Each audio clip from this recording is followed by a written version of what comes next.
Perturbações durante o sono geram sonolência no dia seguinte, né, gente? E também tem irritabilidade, um mau humor, até aquele mau desempenho no trabalho, fora outros problemas de saúde que pode acarretar também, né? Vocês imaginam o que pode acontecer? De onde provém isso? Verdade, o ronco e a apneia. Para a gente tirar mais dúvidas, hoje estamos aqui com o Dr. Eduardo Stefani, tudo bem? Tudo. E também o Dr. Juliano Cardoso. Como vai? Tudo bem? Melhor a gente falar então o que seria, né? O que é o ronco e a apneia, doutor Eduardo? Perfeito. O ronco é aquele ruído desagradável que a gente ouve muitas vezes do parceiro à noite, gerado por ruídos, por obstruções que acontecem desde a parte anterior do nariz até a parte lá de baixo da garganta.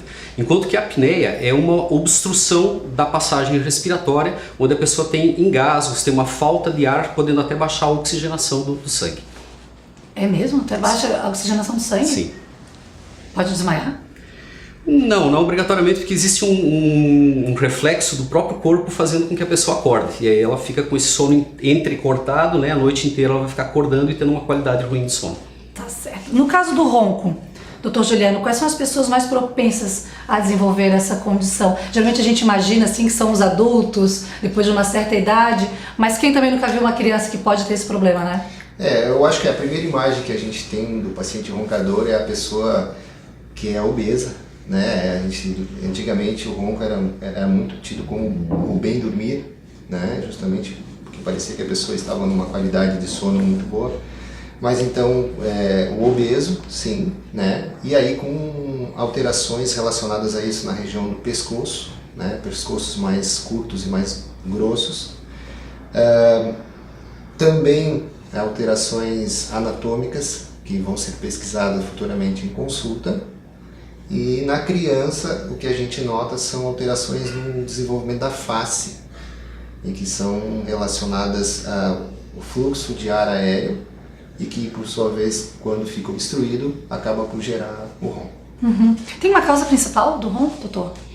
Não uma causa principal, mas existem algumas. Existe uma divisão que seria doenças gerais, assim, que podem acabar propiciando ronco, como por exemplo o aumento do peso, algumas outras doenças sistêmicas, que a gente chama, que atingem o corpo todo, e existem problemas obstrutivos, então obstruções nasais, obstruções da garganta, que podem favorecer essa trepidação dessas estruturas no momento em que o ar passa, gerando esse ruído chamado ronco.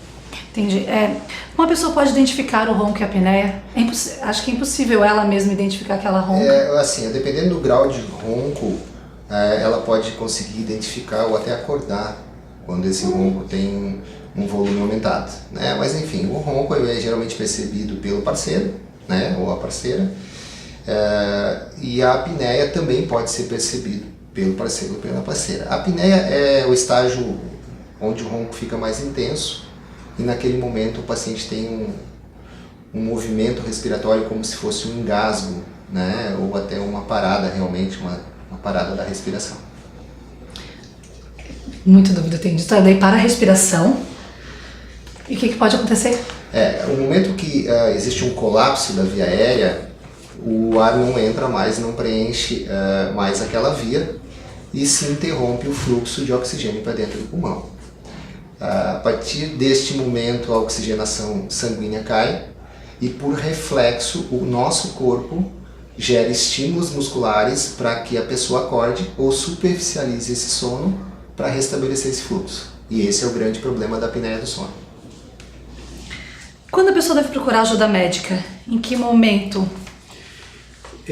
No momento em que isso se tornar desconfortável para o casal, né, para o parceiro, para a parceira, já é um sinal de que isso gera um problema social na família, né, no casal, dificultando a qualidade do sono não somente do paciente, do indivíduo, como também da sua parceira ou do seu parceiro. No caso de crianças, muitas vezes isso gera inclusive um desespero por parte dos pais, que se assustam, se apavoram com a criança fazendo aquele ruído, né? E na questão da apneia, também quando isso é perceptível ou pelo indivíduo, que muitas vezes acorda sufocado, né? Ou então quando a parceira ou parceiro observam isso vendo que esse paciente está tendo uma dificuldade à noite para dormir, está se afogando, está tendo movimento de pernas, chutando a noite inteira, né? E no caso das crianças da mesma forma, quando essa criança tem uma dificuldade de dormir, uma dificuldade ter um sono onde ela se mexe a noite inteira, né? E também na questão do adulto, tanto no adulto quanto na criança, uma sonolência no dia seguinte, uma dificuldade de desempenhar suas atividades normais. Essas são as consequências, mas tem algumas outras consequências? Algum outro tipo de doença que pode acontecer de quem tem um ronco e apneia? É exatamente nessa linha que fica a preocupação. O paciente apneico é um paciente que tem a interrupção da oxigenação sanguínea e uma sobrecarga do sistema respiratório e, consequentemente, do sistema cardiovascular no momento da apneia. Uma vez que essas crises de apneia elas aconteçam em um número maior ou um prolongamento da crise de apneia maior, o problema cardiovascular futuro ele pode acontecer. Hoje está provado que o paciente com apneia moderada e grave, ele tem uma diminuição da sobrevida, ou seja, da sua vida média futura, e isso muito relacionado a problemas de ordem cardiovascular, derrames, né, os AVCs que a gente tecnicamente chama, e as doenças cardiovasculares propriamente ditas, como as síndromes de trombose e infarto agudo. É muito mais perigoso do que muita gente imagina. Geralmente a correção ela envolve uma correção não só das alterações anatômicas, mas também de hábitos e costumes de vida. E aí sim é onde vai se prolongar a vida média dessa pessoa.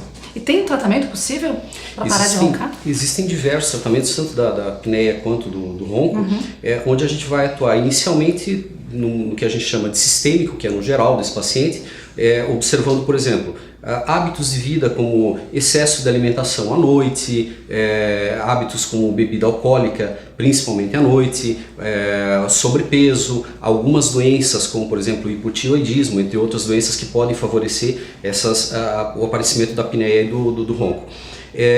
Além disso, existem problemas obstrutivos que a gente citou. Esses problemas obstrutivos eles podem ser tratados por aparelhos dentários, né, onde o dentista vai nos ajudar com aparelhos que vão ajudar a posicionar a língua e a arcada dentária.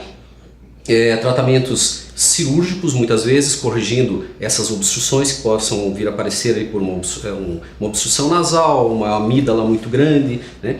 Os tratamentos com aparelhos como o CPAP, que é um equipamento em que você respira pelo nariz, e esse equipamento ele vai jogar ar, fazendo com que essa coluna aérea que foi colapsada, que foi fechada pela apneia, ela seja aberta de uma maneira mecânica por esse equipamento, pelo CPAP. Então a pessoa dorme com o aparelho e com isso ela consegue ter essa passagem respiratória. Então todos esses tratamentos são possíveis dependendo de cada causa e de cada paciente. E o quanto antes, né? Acho muito importante também fazer isso o quanto antes. Certamente. São doenças que geram um problema social, um problema familiar, um problema de saúde muito sério. Então quanto mais cedo tratar, melhor. Tá certo, esses foram então os doutores Eduardo Stephanie e Dr. Juliano Cardoso. Muito obrigada e até a próxima. Até lá.